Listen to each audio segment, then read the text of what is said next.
Where's my clothes and cosmetics? Hey, you. My clothes and cosmetics are missing. Do you know anything about it? I don't know anything. I thought, if my husband doesn't know, then it must be that boy. Hey, have you seen my clothes and cosmetics? They're missing. Ah. I threw them away. No point in you trying to look fancy, old hag. They were just an eyesore. It turns out the culprit was my son. Though he is my husband's son from another marriage. We had a good family relationship before, and he was not the type to do such things. Now, he has become completely unruly and quite violent. What is this? Could it be a burglar? No. It's only the dining room that's been tampered with. Not again. The dining room was a mess with tables and appliances destroyed. I can't take it anymore. This can't go on. But, what should we do? It's dangerous to interfere rashly. It might be a bit drastic, but, can you help me? My husband and I decided to implement a strategy to handle our uncontrollable son. I hope this will help him get back on track. I am 48 years old and work in research. My husband is 55 and works in sales. Although my husband Sean and I are older. We haven't been together for long as it's a remarriage from 3 years ago. I married in my 20s and thought I would never marry again after. My first marriage failed, but I met my husband through an acquaintance. He also had a divorce and we bonded over our failed marriage stories. My ex-husband used a new cup every time he drank something. And he'd just leave them around without washing them. So, cups were left all over the living room, bedroom, and everywhere. And I had to collect them. It was such a hassle. My wife used to do that too. She often came home drunk, and for some reason, she would take off her socks everywhere. I was surprised when I found socks in the kitchen floor storage. At first, we spent time as friends. But gradually I was drawn to my husband's sincere personality. And he seemed to be interested in me, leading us to date and eventually marry. I never thought I'd remarry, but marriage turned out to be not so bad. Before marrying, I wasn't particularly anxious. But my husband had something he needed to tell me, and it seemed to worry him. Hey, once we're married, you'll be living in my house, right? There's something I need to tell you. What? Is it something important? Yeah. Daniel will be coming back home for about a year. Daniel? Why? He says he's going to get married. He wants to save up for the wedding by living frugally at home. He plans to do this for about a year. You seemed worried about that? I thought it was something more serious. Daniel's marriage is a happy occasion, and saving money is respectable. Plus, it's only for a year, right? I'm totally fine with it. Although our marriage was brief, I didn't have any children. However, my husband has a 27-year-old son named Daniel. I had met the son several times during our dating period. And he was supportive of our marriage. I'm glad. It's better for Dad to have someone with him than to be alone. Since the relationship was good, I agreed to live with the son. However, this lighthearted decision to live together for just 1 year would later lead to a major incident. After marrying, I moved into my husband's house.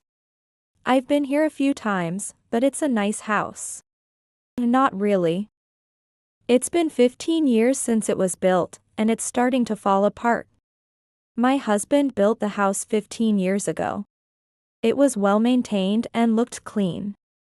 Welcome, or should I say, welcome back? I'll help you with your luggage. Thank you. Even after the cohabitation started, the relationship with the son remained good. I really thought it was good to remarry. However, this happy life did not last long. Daniel isn't up yet? Is he oversleeping?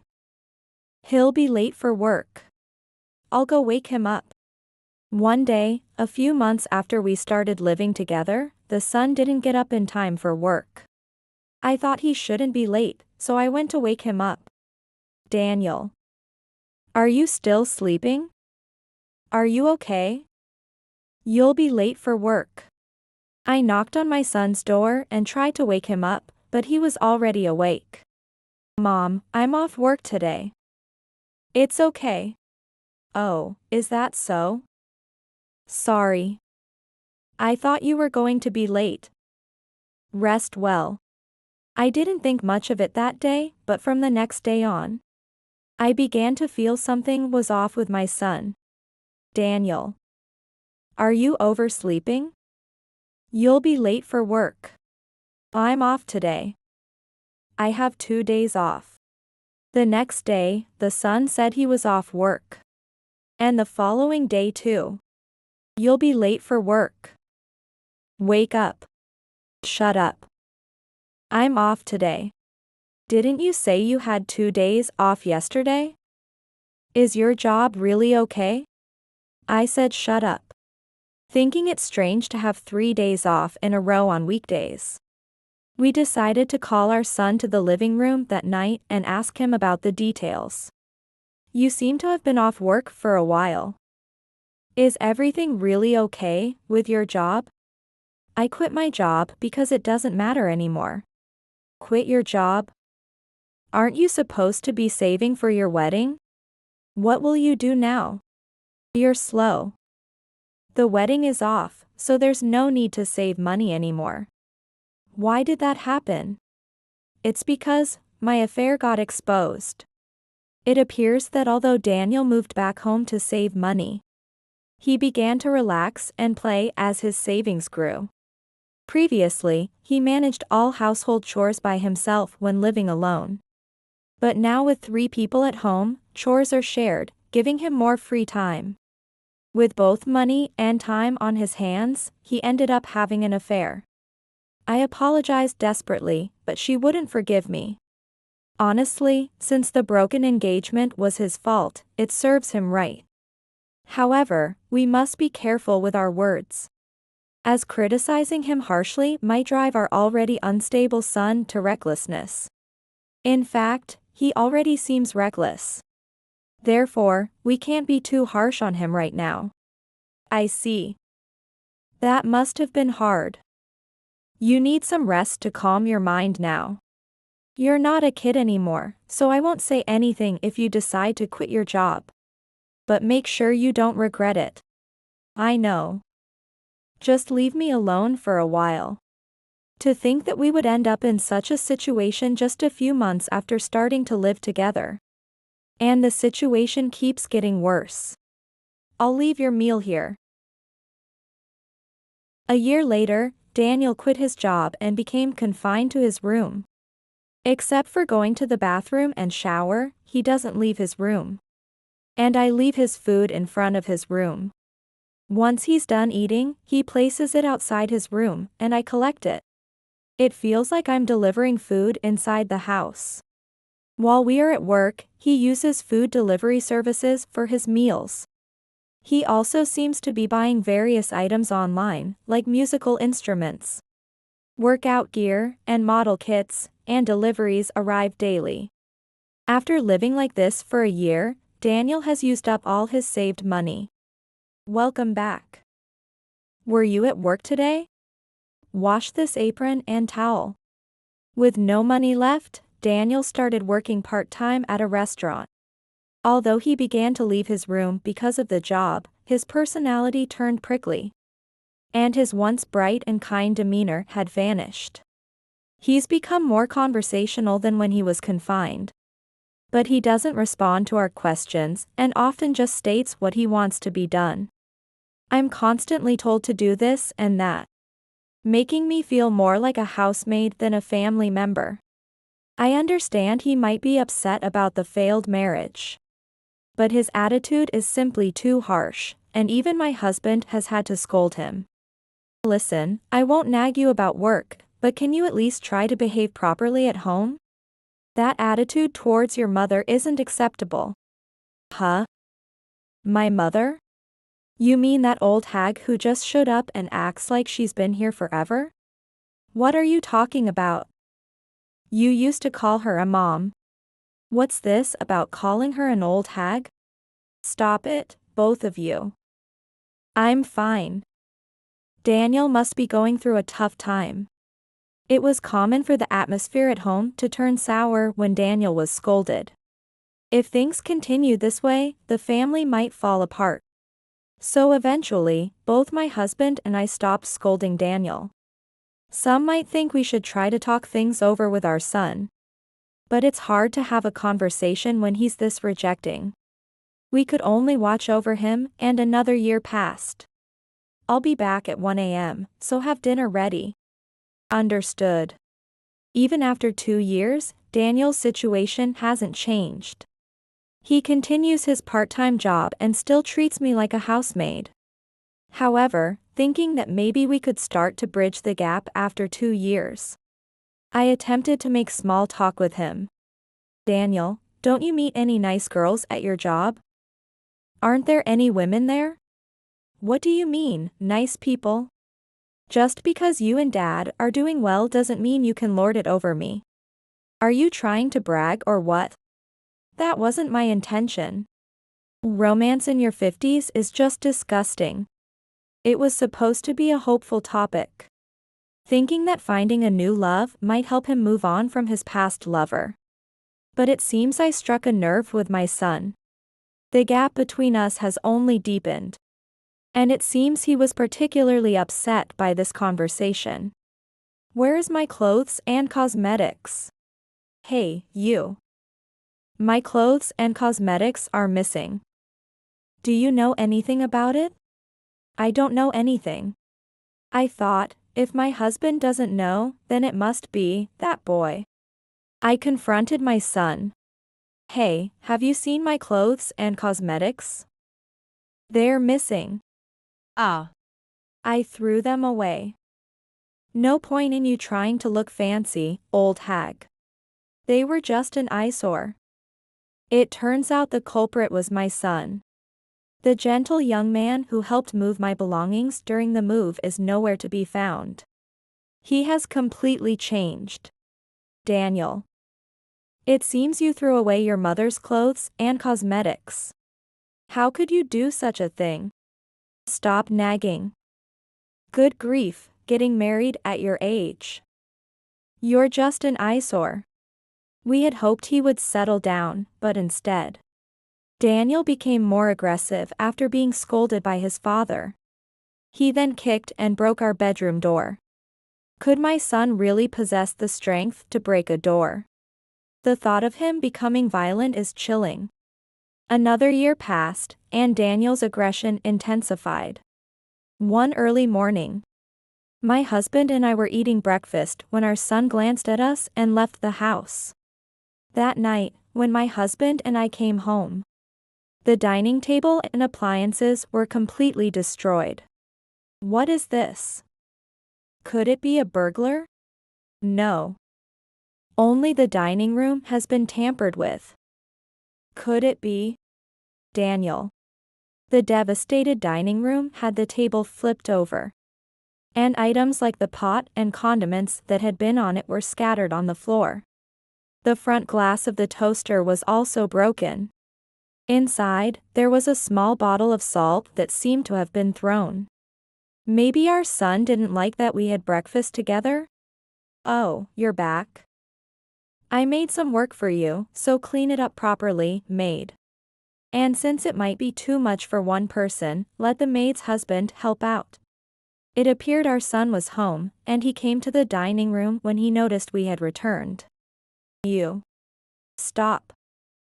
It'll just turn into another argument. I stopped my husband, and our son went back to his room laughing. I can't take this anymore. This can't go on. But, what are we going to do? You stopped me earlier, didn't you? It's dangerous to intervene rashly. It's escalating, and if it turns to violence, it'll be serious. It might be a bit harsh, But, can you help me? My husband and I decided to carry out a plan for our uncontrollable son. We hoped this would help him get back on track. 2 months after the dining room was trashed, we called a recycle shop for home pickup. I'd like you to take all the furniture and appliances, except for those in the back room upstairs. Could you check what can be sold and what can't? The back room upstairs was our son's room. Hearing noises or voices, our son came down from that room. Hey, what are you doing? Before you break or throw anything else away. I thought we'd sell all the furniture and appliances that can be sold. They're not things you bought, so there shouldn't be a problem, right? Huh? What do you mean by that? How do you plan to live? Not just the furniture and appliances, but I'm selling the house too. So, I intend to replace them with new ones when we move. What do you mean? Selling the house? The house is 20 years old and soon won't be worth much. So I thought it's better to sell it while it still has some value. That's not what I meant. Why do we need to sell the house? Because living with you any longer, I never know when I might be in danger. Also, you've said before that you find us an eyesore, right? So, I thought it's better if we live separately. It might be tough without a maid. But you'll have to manage on your own from now on. Suddenly faced with the news of the house being sold, my son, clearly bewildered, clutched his head in a manner as if straight out of a manga. No way, this is Dad's house. You, a maid, selling it? Dad would never agree to that, right? Yeah. This house is important to him. He would never do such a thing. You seem to be mumbling something, but I've decided to sell this house. It's not just your mother acting on her own. Why would you decide to sell this house? Did this maid whisper something to you? What are you talking about? The house is technically in my name. But it's almost as if it's your mother's property. Huh? Since I moved here 3 years ago, I've been paying $2,300 a month towards the mortgage. No way, don't lie. $2,300 a month is too much. I increased the monthly repayment amount to reduce the interest on the mortgage as soon as possible. I earned more than my husband. Thus, I took on the mortgage payments to keep the interest costs down, while my husband covered living expenses like groceries and utility bills. As a wife who has lived in this house and paid over $80,000 towards the mortgage in these 3 years, I believe I have the right to suggest selling the house. Moreover, my husband agreed with my proposal, so there's no issue with selling the house. The house is going to be gone? Where will I move to? I can come with you, right? Didn't I say we're living separately? If you need a maid, you might want to use a housekeeping service. By the way, the house transfer is in 3 days. Make sure you're out by then. Why so sudden? A house isn't something that can be sold as quickly as furniture or appliances, right? That's right. So, we've been preparing for several months. Why didn't you tell me anything? It's not that you've been rejecting us. Every time we tried to talk, you were violent and scary.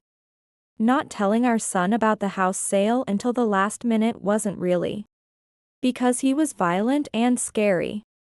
Selling the house was meant to force him into a situation where he had to fend for himself, in hopes of helping him restart his life and get his act together. If we had told him earlier, it likely would have led to another confrontation. There was also a chance he might react violently to being told to leave. Therefore, we took the significant step of selling the house.